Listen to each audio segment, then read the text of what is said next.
a free conversational English session. And while I'm waiting a few minutes for some to join me, I'm going to talk to you about what I hope will be an interesting topic. So, welcome for Al Abdullah.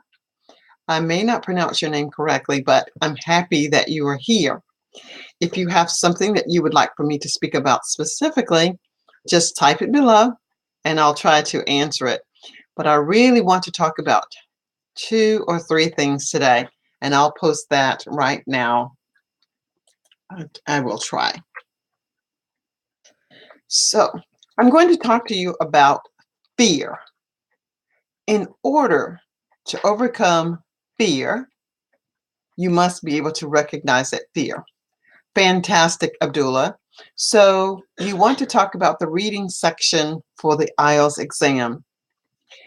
I'm going to tell you that this probably is not the best forum for me to talk to you about the reading section, but if you are interested in talking about it later with me privately, you can Skype me I'll send you my Skype information.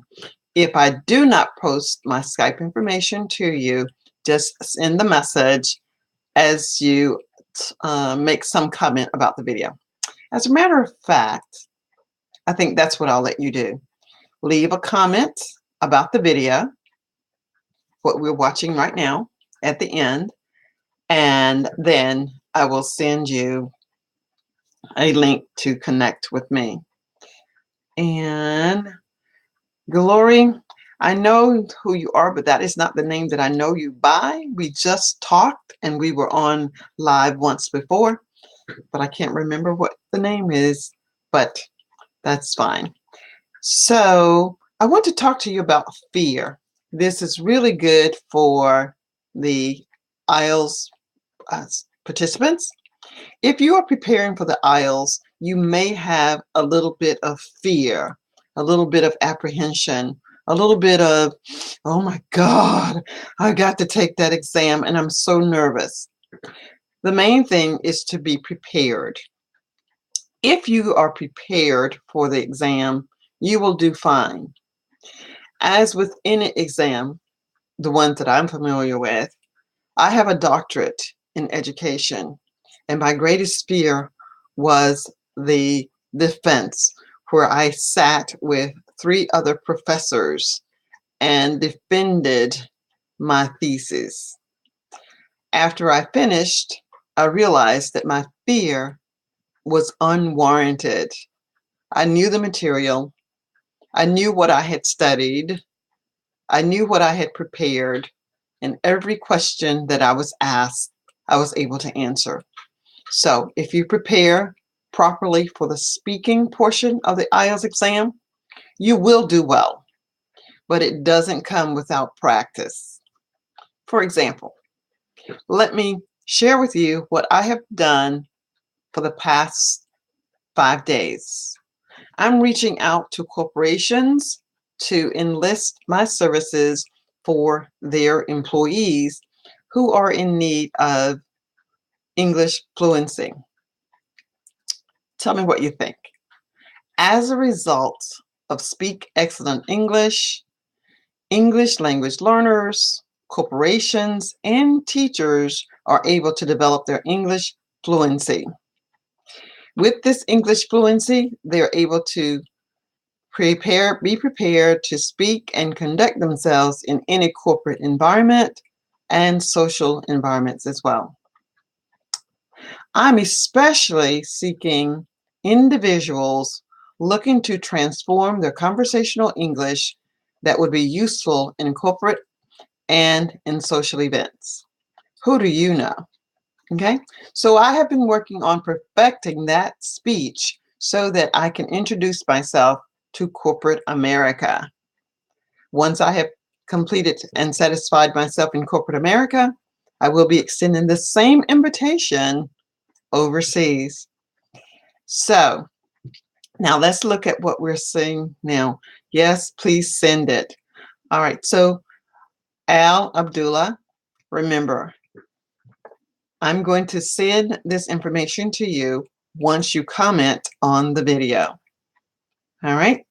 Now, when we talk about our fear, if you fear anything, public speaking was one that I had a fear of many years ago, but now I'm on a path that doesn't frighten me.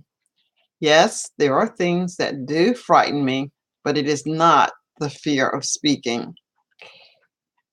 You must reprogram your brain. How do you reprogram your brain?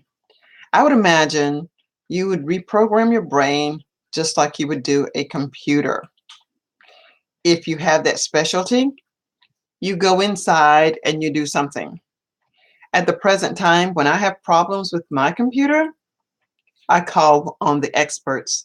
I call Dell Computers. And interestingly enough, every time I call, I get someone from India to help me understand what is wrong with my computer. Is it free? No, because I have to pay them for something that I can't do alone. But I can promise you, eventually, I will be able to do it. And you will be able to speak English with fluency also with practice and sometimes with a little professional help. That's totally up to you because there is a ton of free information and free resources on the internet. But my good friend that is here now knows that my challenge in technology is quite vast. But I am learning. I'm learning as I go. And then the last thing that I wanted to say is that when you reprogram or you rebuild your brain, you want to do it. You want to rebuild your brain to last. You don't want to just memorize something. Yes, I'm sure, Al, you want to pass the exam, and I want you to pass the exam as well.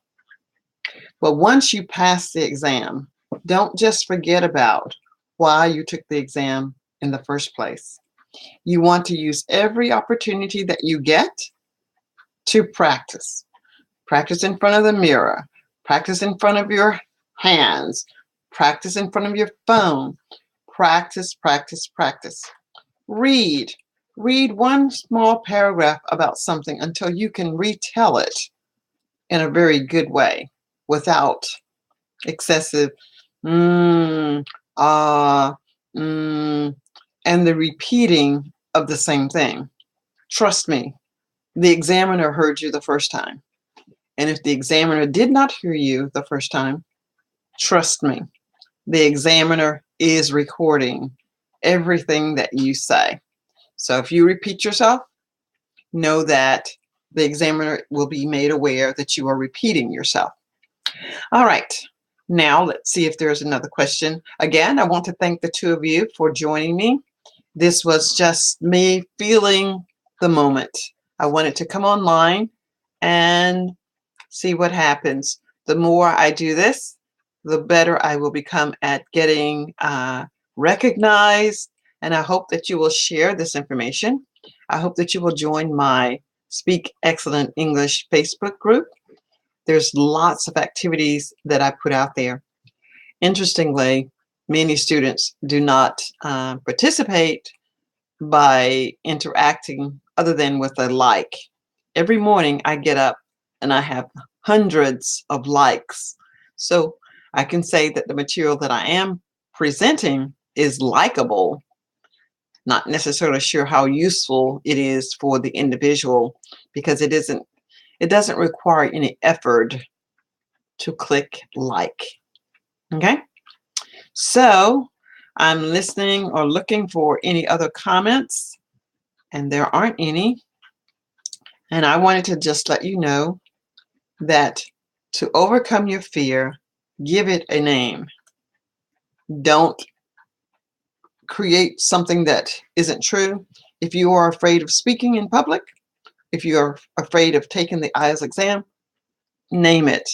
My fear is speaking to the examiner. At least you know what your fear is. Then find an approach to resolve it since you know what it is. If you don't know what it is, sit down with a piece of paper and ask yourself, what am I afraid of? and just write 1, 2, 3, 4, 5, 6, 7, blah, blah, blah, blah, blah. Whatever it is, and I can promise you that the universe will bring to you the answer. All right? Okay. Since there are no other questions or comments, I'd like to invite you to join my channel.